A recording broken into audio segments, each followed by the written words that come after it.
I often bump into paradoxes. This is like, I mean, more and more paradoxes as I grow spiritually.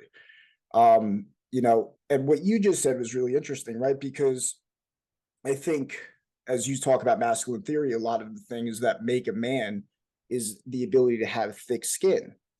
But at the same time, I'm just going to go with that paradox, the one that you brought up. I have to Sure. be able to laugh at myself. Mm. If I can't laugh at myself, then if I can't laugh at myself, then I'm insecure. But at the same time, if everybody's just laughing at me and I'm the laughing stock, at see that then the paradox comes, right? So I need to laugh at myself. I need to not take things so seriously, but then it quickly becomes that. How do you deal with those paradoxes? It's really tricky. It's really tricky. And to be honest, Michael, that's the answer to all of this Mm, is balance, is equilibrium, is Tao. That's one of the, and I wish I learned this earlier, but part and parcel of the what would you see logos that I wanted to bring into my business was this idea of balance. My first brand, my first company was called Holistic Health, and one of the logos was around yin, kind of yang. There are these two forces in the world, and you have to kind of walk in the middle of them, which is what the Taoists call walking the Tao, walking with God, walking in the middle.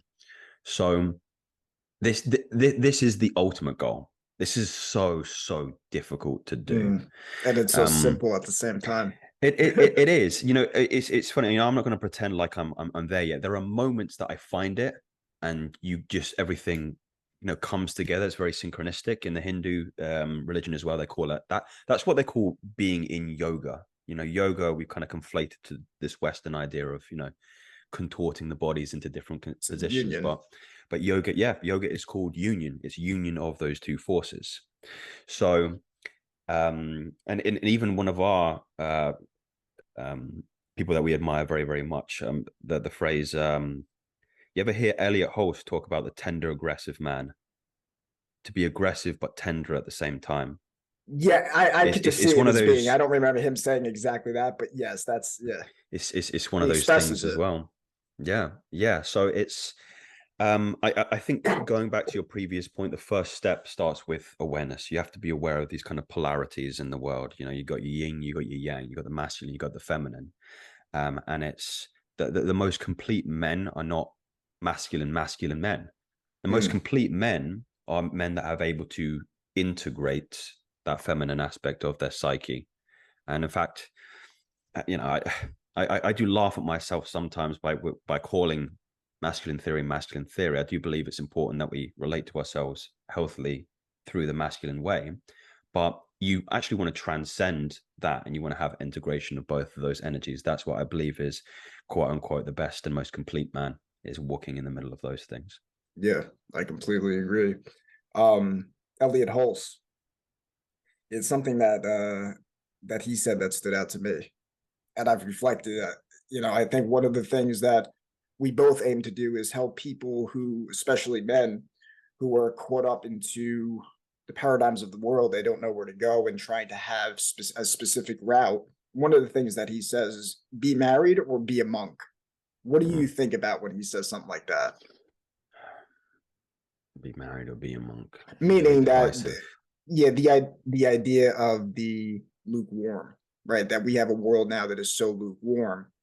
And what I heard when I heard that was that the idea that we want our cake and we want to eat it too, but what comes with being a monk or being Mm. married is responsibility. It's no longer Sure. just selfish desire just about me. Now I need to either have to have a family or I have to give up the world completely so I can lead other people, on their path.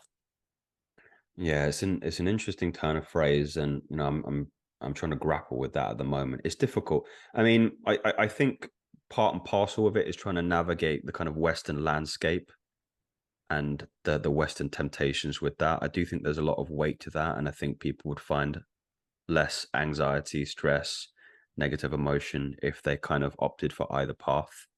Um, yeah, it's hard to say. Perhaps I don't know. I'm not sure if the West is quite ready to. I'd love it if they could embody that kind of that kind of idea, but I don't think it's feasible. I think to get to the root of the issue, what he's trying to get to there is that promiscuity is very, very prevalent living where we live. There doesn't feel that there's much value tied to even a relationship and sex anymore, and it's left us in a kind of very, very degenerate state. And you mentioned a really key word there about responsibility. A lot of people view relationships like a leisure activity, like going on holiday or something like that, but they rarely think about the responsibility that's attributed to it. Men and women will say, oh, I think it's time for me to get a girlfriend, I think it's time for me to get a boyfriend, right? And it's said with this tone of, again, like you're going to go and pick up a donut from the bakery on the way home, and that's the wrong way to approach it. It's, do I have my house in order to the point where I'm very, very content with my lifestyle, I'm happy within myself, and I think that I can bring somebody into that dynamic that will actually improve it and make it better? And am I ready to accept the responsibility that comes with bringing a woman into my life, that I may have to support her, that I'm going to have to be active in the relationship, plan things, plan holidays and things together, and work on a relationship together? Many people just see it through this very narrow scope of, oh, I'm going to be able to have sex very casually. And rarely do they think about the former points I mentioned there. Well, I think what the thing with, and I can only speak of my own experience, right? Because that to me is the strongest point for understanding. But, we said that the awareness is really the key part. And I think with, specifically with sex, I mean, I'll share my own experience where it was just like, I speak often about the idea of going from nice guy, and it doesn't have to be this linear, but nice guy to bad boy to good man. And I think what's happened is specifically right now, we have a lot of, and the same thing I think can be applied in some regard to women, but I think that when we're so nice and we get beat up and run all over, we grow teeth and we say, you know what? Now I'm going to do me. It's all about me. And I think it's another way of saying the yin and the yang, right? You want to be able to give, you also want to be able to receive. But to me, this shift to go to the awareness to see that, you often talk about projection, right? That you see, to go from that level of, it's like selflessness to selfishness to being. So you're just so in tune that, you're in a state of constant giving.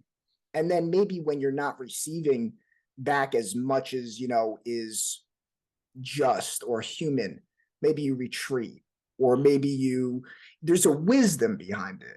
So, and I think that to me is at least what I see with the red pill, and the ideas of toxic masculinity. When you hear phrases like that, it's, I think of Hawkins' chart of going from that pride. It's like an oscillation between pride and, let's say, apathy. I'm just going to be nice to people for that, to get to courage. And that courage, really, it's that death of the ego. And it takes the sacrifice of pride. It takes I'm willing to be looked at as naive. I'm willing to be looked at as the beta, right? This is something that I've been reflecting on a lot over the past year or two. No, I think it's a really beautiful way to describe it, Michael. I think want to reflect on that kind of transition period you mentioned there, going from that very good, naive guy. I mean, that's how I was in my first relationship. Very good, very naive. Give as much as you can, but you come across overbearing, and then your first heartbreak will put that kind of defensive layer on, and you think, fuck you, fuck you. I'm gonna work on myself. I'm gonna